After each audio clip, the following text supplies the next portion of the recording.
está, hermanos, lo que Jesucristo vino a hacer para romper el pacto viejo y establecer el nuevo pacto, ¿verdad?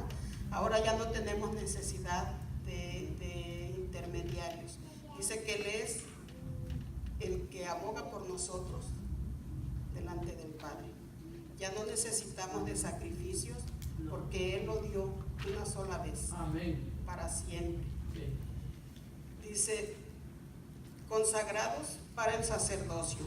En Éxodo 28:1 dice, harás llegar delante de ti a Aarón, tu hermano, y a sus hijos consigo de entre los hijos de Israel, para que sean mis sacerdotes. Aarón y a Nadab, Abiú, Eleazar e Itamar, hijos de Aarón.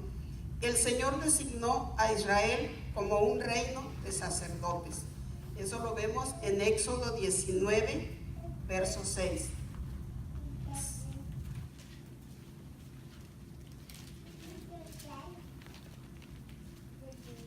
Dice,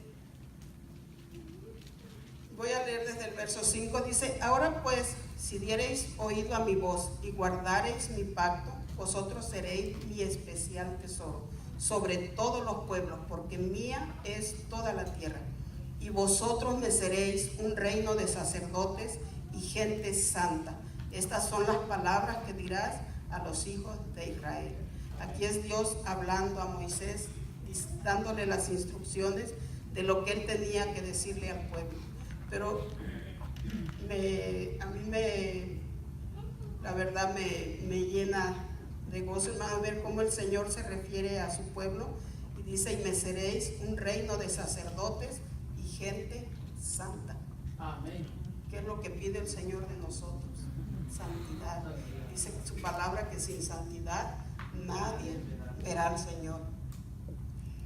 Dice, el Señor designó a Israel como un reino de sacerdotes que llevaría su gloria a las naciones. Por lo tanto, estableció los medios para santificarlo. Los sacerdotes ministraban la expiación de sus pecados delante de Jehová y además se encargaban de enseñar la ley y velar por su cumplimiento.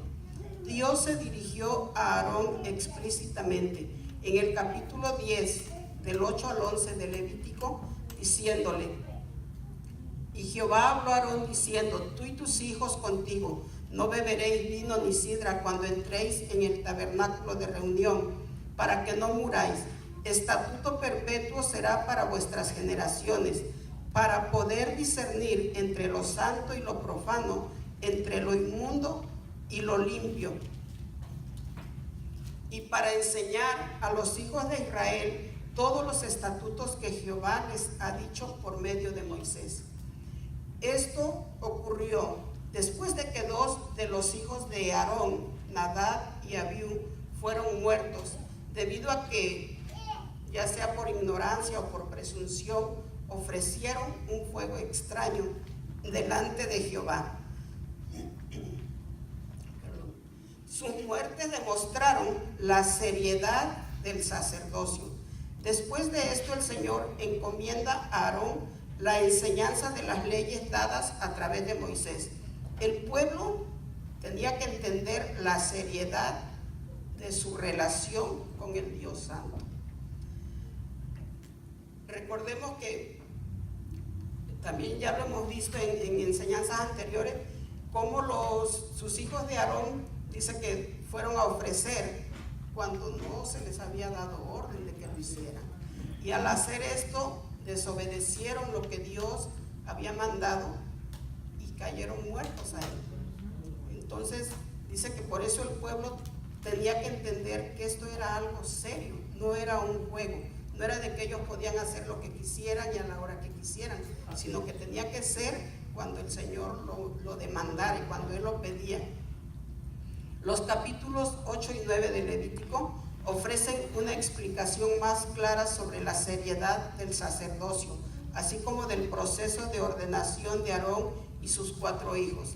Esta ceremonia duró una semana, al final de la cual el Señor manifestó su gloria sobre el tabernáculo y con fuego del cielo consumió los holocaustos. Ese era el sello de su aprobación. Sin embargo, los 2 hijos mayores de Aarón perecieron el primer día en que iniciaron sus deberes. O sea que no duraron nada, solamente el primer día. Dice que iniciaron sus deberes sacerdotales. Tal parece que fueron negligentes con el procedimiento establecido por Dios.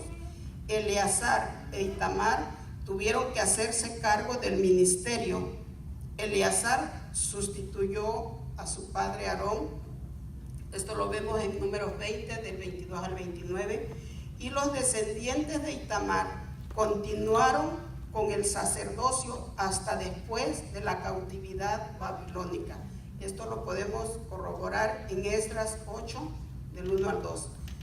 ¿Por qué Aarón y sus hijos fueron escogidos como sacerdotes si la verdad es que no eran tan santos?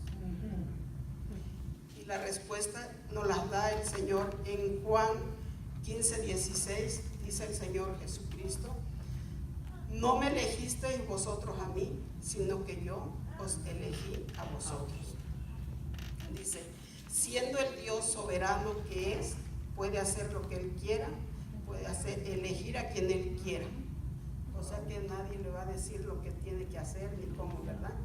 Así es de que tal vez nosotros tampoco somos muy santos, pero el Señor nos ha elegido, Él nos ha dado la oportunidad de que le sirvamos, y yo creo que merece que lo hagamos, que honremos su nombre, que nos comportemos como Él quiere que lo hagamos. Amén. Sí. Dice, las vestiduras sacerdotales. En Éxodo 28, del 2 al 4, nos dice cómo tenían que ser estas vestiduras. ¿Éxodo qué? 28, del 2 al 4. Creo que ya le habíamos dado lectura. Sí, ya leímos. Dice, los sacerdotes llevaban un vestuario elaborado por 3 razones. Primeramente, representaba tanto su dignidad y honra. Luego, era similar al uniforme de un soldado, como las verdades espirituales encarnadas en su ministerio. Y el tercero, era una cuestión de vida o muerte. Las prendas exaltaban su oficio y embellecían la adoración a Dios. Esto difiere del enfoque informal que tiene la adoración contemporánea, que a veces raya en la falta de reverencia. O sea que no podían entrar a adorar vestidos como ellos quisieran, ¿verdad? Sino como Dios se los había ordenado y como Él pedía que se hiciera. Era muy importante que ellos obedecieran lo que Dios estaba mandando. Y dice que eso en estos tiempos muchas veces no se le da la importancia que debe de tener. El sumo sacerdote llevaba un ajuar especial para uso exclusivo dentro del tabernáculo, y era cosido con el mismo hilo que se cosían las cortinas, dice que se usaba en la confección de las cortinas. Este ajuar tenía 8 piezas, 4 interiores y 4 exteriores. Estas 8 piezas eran los calzoncillos, el pectoral, el éfod, el manto, la túnica bordada, la mitra, el cinturón y la tiara. El éfod era la pieza más llamativa, era como del tipo de un delantal, dice, bordado, compuesto por 2 piezas, una para el frente y otra para la espalda, y se ataban o se unían en el hombro y en la cintura. Cada una de las mangas o hombreras llevaba una piedra de onis grabada con los nombres de las 12 tribus. El sacerdote era el representante de Israel ante Dios. En otras palabras, era un ministro de intercesión. Él era el que intercedía ante Dios por el pueblo, pues el pueblo no tenía la libertad que tenemos nosotros ahora de acercarnos directamente al trono de la gracia. Ellos tenían que hacerlo a través del sacerdote. Pero qué bueno que nosotros tuvimos a un sumo sacerdote, hermanos, que sacrificó su vida por nosotros, para que nosotros ahora podamos tener esa libertad de venir confiadamente, de podernos postrar. Ya no necesitamos sacrificios de nada, sino solamente doblar nuestras rodillas y clamarle a Él. Él es nuestro abogado, Él es nuestro intercesor, Él es nuestro mediador entre Dios y los hombres, dice. Es el único que pagó el precio. Es una de las preguntas, dice, ¿por qué Aarón y sus hijos necesitaban vestiduras sagradas?